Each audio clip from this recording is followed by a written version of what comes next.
Shalom, nous allons étudier le Daf Samerchet dans Masechet Shabbat et nous reprenons cette ligne à la fin du Daf Samerchet Amud Bet.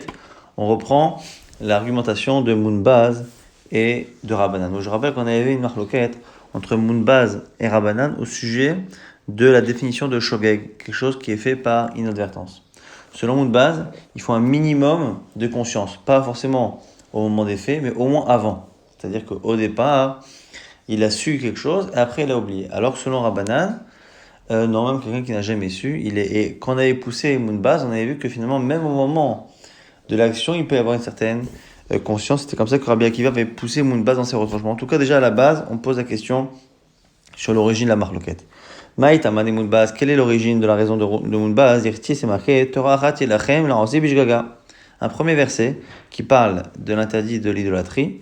Ce sera une seule règle pour celui qui agit par inadvertance. Donc qui fait de l'idolâtrie. Et Samichle, on enchaîne avec quelque chose qui est fait de manière volontaire.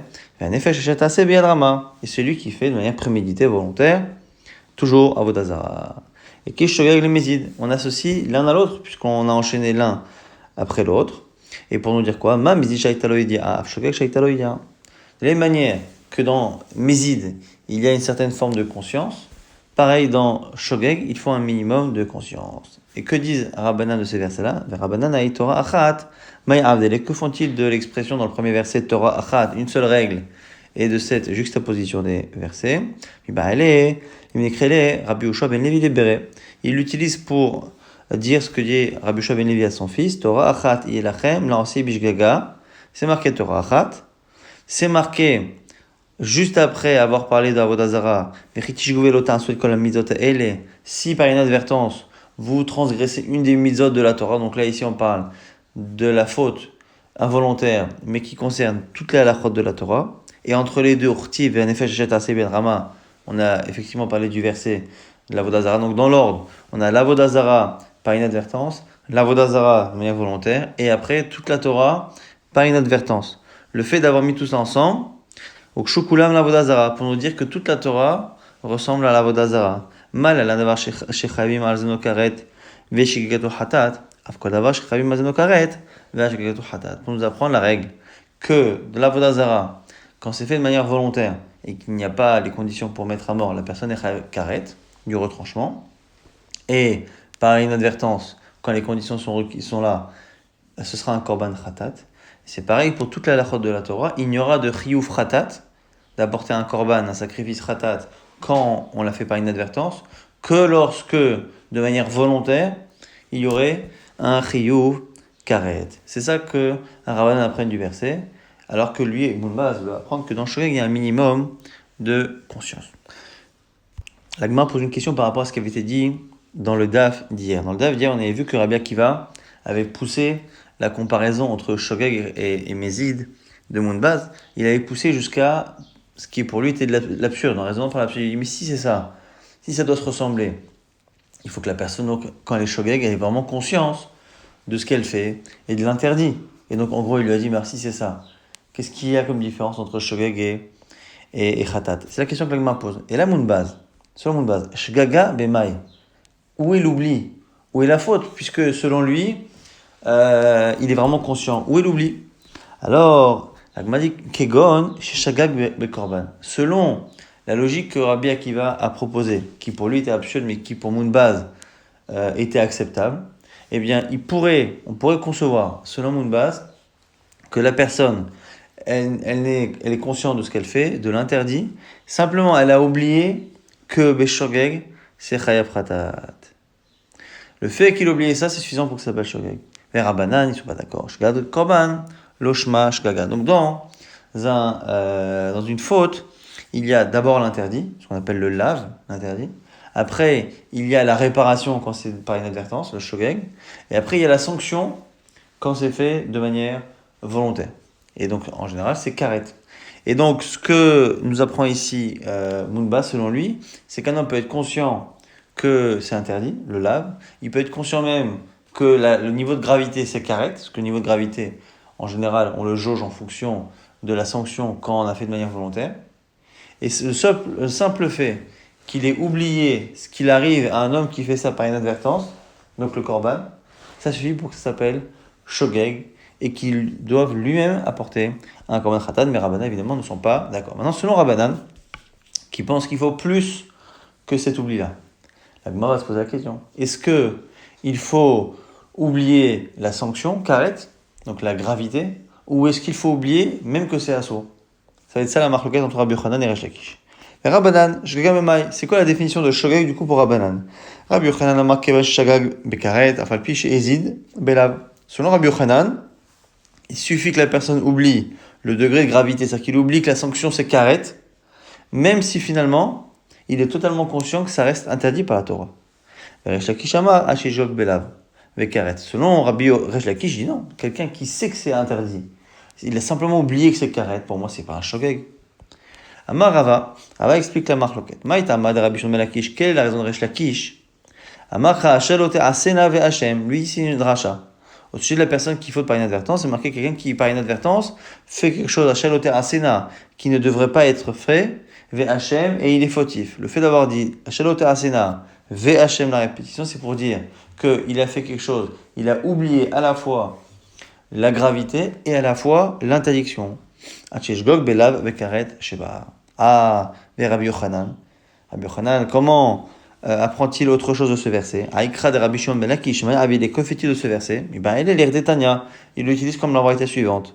Mais Amaretz, dans le verset, avant de dire donc, si quelqu'un parmi le peuple, mais Amaretz, alors, mais Amaretz, quand on dit que c'est quelqu'un qui est parmi le peuple, prat les moumars, ça vient exclure le moumar, celui qui officiellement ne fait pas la Torah, ou ne fait pas toute la Torah, lui, il n'est pas cachère pour apporter un korban.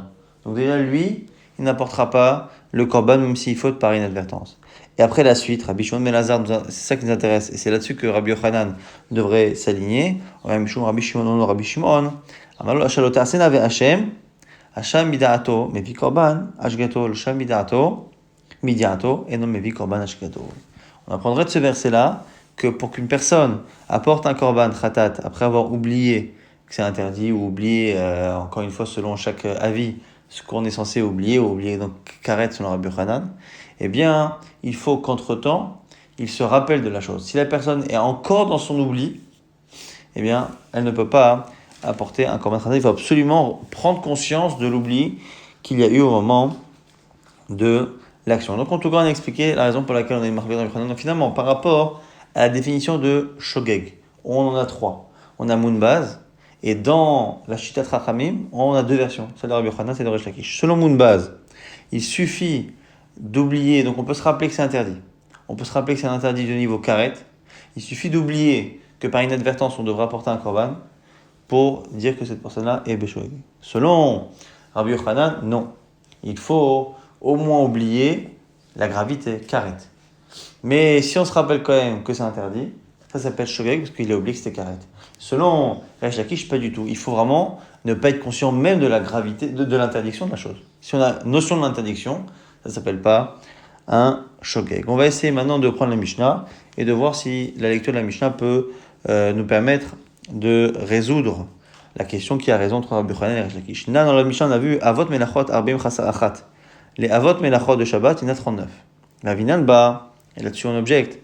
Minana la Mali, à quoi ça sert de nous donner un chiffre quand on ne sait pas faire la liste? Et en plus, en quoi c'est important de savoir que ce sont bien ici 39 et pourquoi on ne pourrait pas se tromper et dire que finalement, avec les toladot et les dérivés, ben on en a 40, on en a 50. Au final, tant qu'on sait que c'est interdit ou autorisé, c'est l'essentiel. Amar Rabbi Yochanan, ça a été dit, donc au nom de Rabbi Yochanan en plus. C'est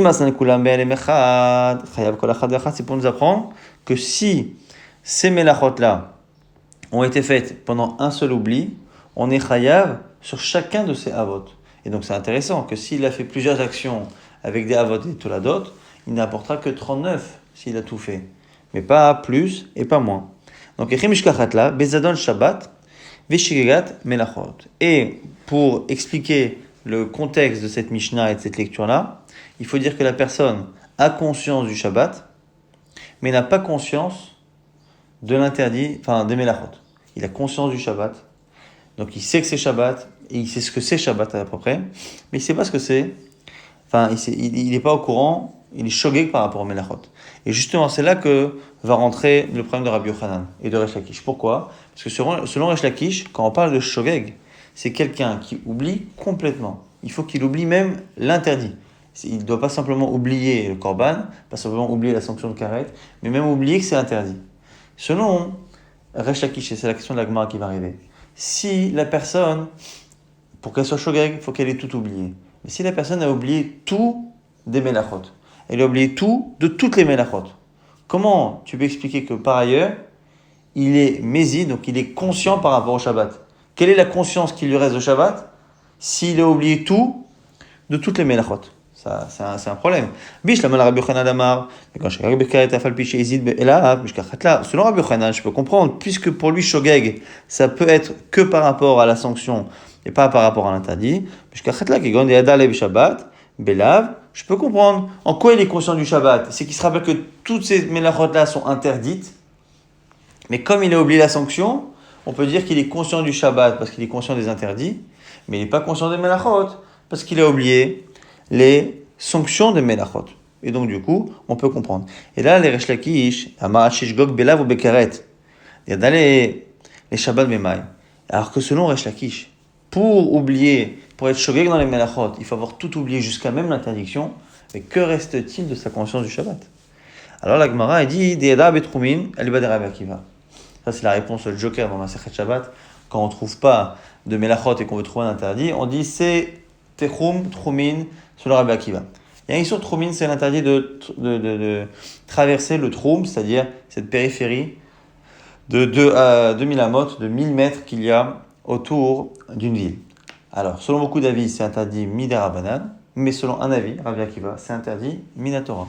Et donc, si c'est interdit minatora, ça ferait un interdit en plus des 39 melachot, mais qui sera interdit de la Torah. Et donc, c'est comme ça qu'on pourrait expliquer qu'il est conscient du Shabbat, parce qu'il sait que c'est Shabbat, et il sait qu'il y a un Issour Tromin.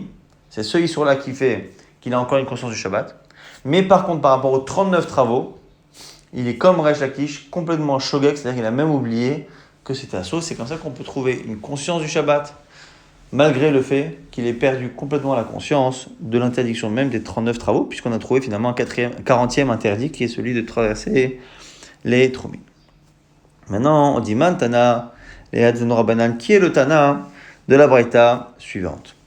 Shagag, basé au basé, celui qui est shogeg à la fois sur l'action et à la fois sur la sanction. Zéou shogeg mon Torah, c'est le vrai shogeg de la Torah. Et zid basé au basé, lorsqu'il a conscience complètement de tout, zé hi mezid shamon Torah, ça c'est le mezid de la Torah. Shagag be Shabbat, vezid memlachot, il a oublié le Shabbat, il se rappelle des actions interdites, ou l'inverse, shagag memlachot, vezid be Shabbat, ou il se rappelle de l'interdiction, mais il a oublié le sacrifice. Olo chayav, keman. Dans ce cas-là, donc, il est chayav. Donc, dans cette braïta, on voit que le mésid de la Torah à la base, c'est vrai que c'est le mésid total, mais après, on nous dit quand même qu'il suffit qu'il ait oublié une partie pour qu'il soit quand même chayav. Keman, c'est comme qui? C'est comme une base. Donc, effectivement, c'est comme une base qui demande une conscience, mais il suffit qu'il y ait un oubli très petit, l'oubli même du korban, qui suffirait donc à dire que la personne elle est shogeg. Amar Abaye revient, et lui revient sur l'avis de Chachamim. On a vu Chachamim, c'est ceux qui disent qu'on ne peut pas se suffire d'un oubli sur le korban, il faut un oubli plus grand, et là-dessus il y a une marloquette. Est-ce qu'il faut oublier seulement la sanction, karet, c'est Rabbi Yochanan. Alors chaque il faut tout oublier, même le fait que ce soit interdit. Et là-dessus, Abaye Amar Abaye kol modim beshuat bitouy. Tout le monde est d'accord. Donc Rabbi Yochanan et Resh Lakish, ils sont tous d'accord dans une autre halakha qui est le serment, shuat bitouy. Que dans ce cas-là, on apportera un korban si on a fauté par inadvertance, donc on a transgressé un serment par inadvertance. On n'apportera que si on a oublié la notion même de l'interdiction. Alors l'agma dit ok. Akol modim man. Quand tu dis tout le monde est d'accord, évidemment que c'est Rabbi Yochanan. Pourquoi est-ce que tu es en train de dire que tout le monde est d'accord qu'ici il faut avoir oublié l'interdiction? Alors Resh Lakish c'est ce qu'il dit par ailleurs dans Shabbat. Mais comme c'est Rabbi Yochanan qui dit en général que non, on n'est pas obligé d'oublier l'interdit lui-même, on peut se contenter d'oublier la sanction.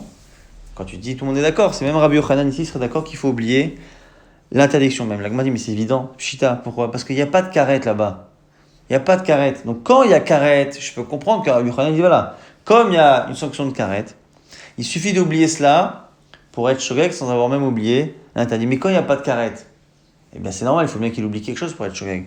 Donc Pshita, c'est évident, qui comme Rabbi Yochanan, echad karet, aval echad eleka karet lo. Rabbi Yochanan, il a parlé dans le Shabbat où il y a une sur karet. Et donc comme il y a un chiyuv karet, eh bien le fait de l'avoir oublié nous permet de dire que c'est shogeg. Mais quand il n'y a pas, il sera d'accord qu'il faudra oublier au moins l'interdit. Et donc du coup c'est évident ce que tu dis. L'Agma dit non, c'est pas évident. Pourquoi? Tu aurais pu penser au il vechayav korban. Puisque dans Shvoat Bitouy, c'est particulier, il y a un chiyuv korban.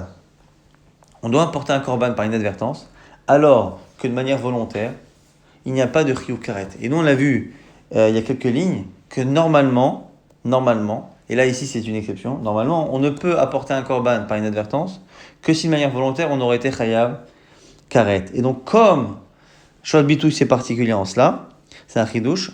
Bechol Torah kula lo shkachan lav de maïté ala korban. On n'a jamais vu dans la Torah que pour un simple interdit sans karet, on apporte un korban par inadvertance. Donc j'aurais pu penser que c'est tellement spécial que du coup, même s'il est shogeg seulement par rapport au korban, peut-être qu'il pourra apporter kamash malan que non. On vient objecter ici à Abaye. Métivé. Et zéo shgagat shvuat bitouy, c'est quoi le shogeg pour shvuot? Les sha'avar, sur le passé, donc quelqu'un qui jure qu'il a fait ou qu'il n'a pas fait. Shima maryodeani sheshvu azo asura. Celui qui dit, donc c'est la définition du shogeg, il sait que c'est interdit de faire ce serment-là.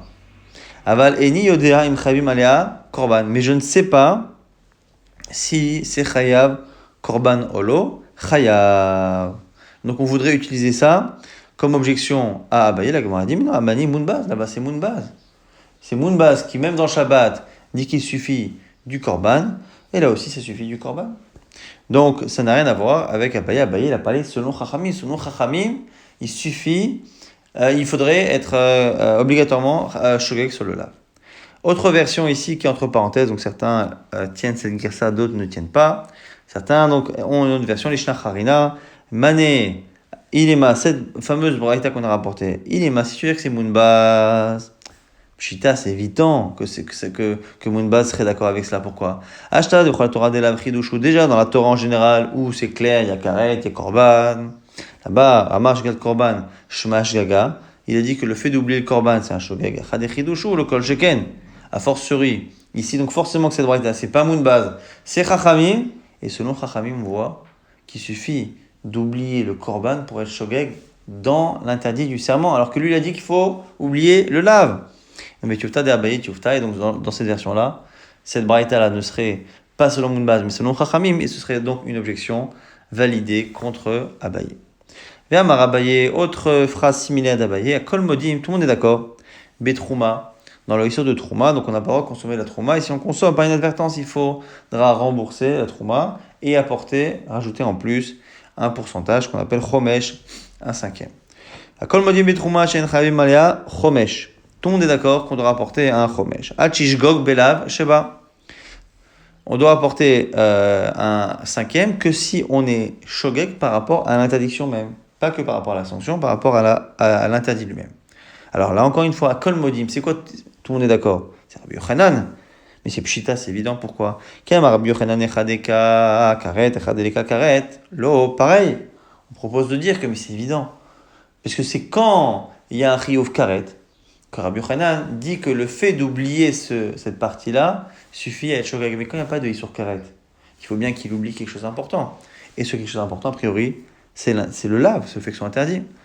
La Gemara dit non, c'est pas évident. Là, Karet en Bedet. Comme là-bas, la Trouma, c'est aussi Chayav Mita, dans certaines conditions. Eh bien, tu aurais pu penser que du coup, cette sanction de Mita, c'est comme Karet. Le fait de savoir qu'il y a un retranchement, le fait de savoir qu'il y a Mita, eh bien, c'est pareil. Tu aurais pu penser que le simple fait d'oublier que théoriquement c'est Chayav Mita, ce serait suffisant pour être shogeg, kamash malad. Et Rava, lui, pense même en conclusion que c'est vrai comme ça. Que même dans Trouma, le fait d'oublier que c'est Chayav Mita, donc pour Rabbi Yochanan, hein, Rava Amar, Mita bimkom karet en medet, vechoimesh bimkom korban kae. Selon Rava, eh bien, karet est remplacé par Mita bidei shemaim dans Trouma, et chomesh, le 1/5, qui est une réparation, et par rapport, remplace le korban. Et donc, par exemple, pour Mounbaz, de la même manière que pour Mounbaz en Shabbat, il suffit d'oublier le korban pour être shogeg, et bien dans Trouma, il suffit d'oublier qu'on doit payer un chomesh par inadvertance, donc c'est la réparation, par inadvertance, c'est suffisant. Selon Rabbi Yochanan, ou dans Shabbat, il suffit d'oublier que c'est chayav karet, l'équivalent dans Trouma, il suffirait d'oublier selon Rava que c'est chayav mita bidei shemaim. Ça, c'est la version de Rabat. Alors que Abaye nous dit non, dès qu'on est dans Trouma, on change de raisonnement. Ravuna nous dit Aya me'alech bamidba. Un homme qui est en chemin ou qui est dans le désert. Ve'eno yodea amai et matai Shabbat. Et il n'a aucune notion du jour qui va être Shabbat. Il faudrait vraiment que la personne ait complètement oublié le jour où elle est partie, où elle n'a pas du tout compté les jours depuis. Et à un moment donné, il se rend compte qu'il n'a pas compté les jours pour le Shabbat. Alors qu'est-ce qu'il fait? À partir du moment où la question se pose, il compte 6 jours et après, il garde le Shabbat le jour suivant, donc le 6e jour. Ria Baravama, Meshameh Yom Echad ou Moneshisha. Lui dit c'est l'inverse. Tout de suite, il commence un Shabbat et après, il compte 6 jours. Alors la Gemara se pose la question, Maï, Kamuflagé. Quelle est la raison de leur discussion? Sur quoi se base-t-il? Un dit que on prend exemple sur la création du monde et l'autre sur Adam Arishon. Pourquoi? Parce que c'est vrai que quand Hachem a créé le monde, lui a attendu 6 jours pour faire un Shabbat le 7e. Mais d'un autre côté, Adam Arishon, ayant été créé vendredi juste avant Shabbat, eh bien lui, Adam Arishon, par rapport à ce qu'il a vu, le monde a commencé par un Shabbat. Et donc la question c'est quand nous, on doit recommencer à zéro, est-ce qu'on se met dans le point de vue d'Hachem et de la Torah, on se met dans le point de vue de Adam Arishon. Mais tu veux un objecte avec une braïta, ya me'aleh baderer, veno yoder et matai Shabbat. Donc une braïta qui parle de notre sujet. Là pour l'instant ce sont les Amoraïm qui en parlaient. Là on a une braïta avec des Tanaïm, donc normalement elle pourrait trancher. Celui qui va en chemin, veno yoder et matai Shabbat, il ne sait pas quand est-ce que c'est Shabbat, mais shamay yom echad li shisha. Il garde un jour pour 6. Alors un jour pour 6, il a moné shisha ou shamay yom echad. On a l'impression Yom Echad et Shisha, c'est qu'il a travaillé 6 jours et qu'il garde le 7e. La Gemara dit non, c'est pas évident, parce que l'expression, elle n'est pas évidente. L'homme Shema Yom Echad ou Moné Shisha. En disant un jour pour les 6, ça peut très bien être qu'il commence à faire Shabbat et après il travaille 6 jours. La Gemara dit non, Yahri, Shema Yom Echad, les Shisha. Shema Yom Echad ou Moné Shisha. Si c'était ça, on aurait dû dire qu'il garde un jour, au lieu de dire il garde un jour pour 6, il devrait dire il garde un jour et il compte 6. Ça, c'est la première objection. Il va aller. Mais hors et en plus, Tania Ayamalech Baderer, Obamidba, une autre braïta. Celui qui est en chemin ou dans le désert. Venoida Matai Shabbat, Moneshisha, Umshamay Yom Echad. Une autre braïta qui clairement, elle dit qu'on compte 6 jours et après on garde le Shabbat. Tioufta, des Rabbi Chia Barav, Tioufta. Et donc, c'est clairement une objection à Rabbi Chia Barav qui montre que finalement, en conclusion, il faut d'abord compter les 6 jours et seulement après faire le Shabbat. Alors Rava nous dit quoi? Amar Rava, Bechol Yom Vayom, Oselo Kede Parnasato. Lui dit Rava que chaque jour, la personne a le droit de se préparer à manger. Bar Mehaou Yoma, sauf ce jour-là, donc le 7e jour. Alors la Gemara dit, mais attends, donc pour l'instant on imagine que il prépare vraiment chaque jour pour manger. Alors quoi, ce jour-là il mange pas? Bah Yoma Alimut, quoi, ce jour-là il doit mourir. S'il mange à chaque fois le minimum et que il ne mange pas le 7e jour. La Gemara dit David, mais etmol. J'étais pas la sorte. La Gemara dit non, la veille, donc le 6e jour, il fait le double. Il prépare pour vendredi, pour samedi. La Gemara dit, mais attends, c'est pas évident. Ça veut dire, mais etmol, Shabbat Havai. Peut-être que le 6e jour, c'est Shabbat. Quand on dit qu'il est Meshamer, vous allez voir que finalement, c'est très très léger comme Shmirat Shabbat parce que c'est pas du tout évident de dire arbitrairement que c'est le 7e jour. Et donc, il dit, mais il y a un problème.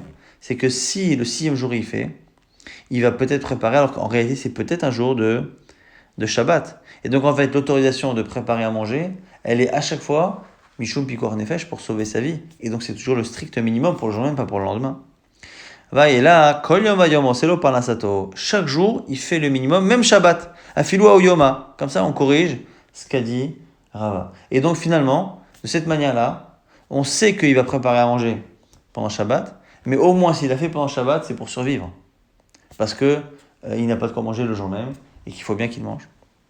La Gemara dit, bah yoma, bema minkala. Alors du coup, ce jour-là encore, il est différent des autres. C'est quoi qu'il est méchamer? Réponse de la Gemara, bekidusha ve avdala. Il fait kiddush au début, il fait avdala à la fin. C'est ça qu'on fait le 7e jour. Amar Rava nous précise tout de même que imaya makim miktsat hayom shiatsa. Si il se rappelle au moins du jour où il est sorti, eh bien, il pourra se rappeler que ce jour-là, a priori, c'était pas un Shabbat. Alors, c'est melacha kol hayom. Ce jour-là, il pourra faire une melacha toute la journée. Et les autres, il pourra craindre que les autres jours soient du Shabbat. La Gemara dit, mais c'est pshita. Non, la Gemara te dit que tu aurais pu peut-être raisonner un peu plus loin. C'est pour ça qu'on te dit que tu ne peux raisonner que comme cela. Quand il se rappelle du jour de sa sortie, eh bien, il ne pourra s'autoriser de travailler que ce jour-là et pas les jours qui suivent. Pourquoi? Kevin des Shabbat lonafik, mais mal Shabbat, que tu aurais pu penser que comme on ne sort pas la veille de Shabbat, eh bien, Nami lonafik, mal Shabbat, on ne sort pas non plus la veille. Ve'ainami, bechamisha, beshabta nafik. Et normalement aussi, le jeudi également. Donc comme en général, on ne voyage pas Shabbat, donc il sait que le jour où il est parti, c'était pas Shabbat, mais on ne voyage pas non plus la veille. Donc on pourrait aussi se dire, tiens, qu'il devrait partir du principe que le jour où il est parti, eh bien, c'est ni vendredi, ni Shabbat. Et à ce moment-là, il pourrait s'autoriser 2 jours. Il pourrait s'autoriser le jour où il est parti, qui ne peut pas être plus qu'un jeudi, et le lendemain, qui ne peut pas être non plus qu'un vendredi. Et c'est pour ça qu'on a dit que non.